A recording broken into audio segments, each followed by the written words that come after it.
Hey everyone, welcome back to the channel. Today, we're tackling a super practical topic: how to send USDC from your Phantom wallet to your Trezor wallet in 2025. With crypto security being more important than ever, this step-by-step guide will help you move your assets safely and efficiently. Whether you're a seasoned trader or just getting started, this process is straightforward once you know the ropes.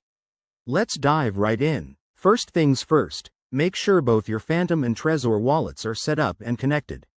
In 2025, Phantom might have some updated interfaces, so update your app to the latest version for seamless compatibility. Open your Phantom wallet on your device. It's the go-to for Solana-based assets like USDC. Once you're in, navigate to your USDC balance and select the Send option. This is where things get exciting. Next, you'll need your Trezor wallet's address. Plug in your Trezor device, enter your PIN for security, and open the Trezor Suite app or web interface. Generate or select the receiving address for USDC. Remember, double-check that it's the correct one to avoid any mishaps.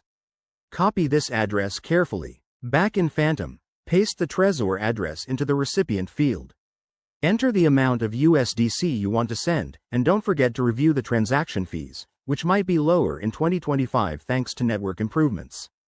Hit Confirm and approve the transaction on your Phantom wallet.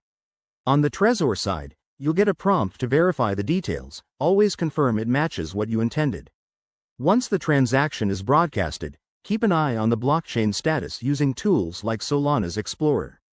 It should only take a few minutes for the USDC to appear in your Trezor wallet. And just like that, you're done.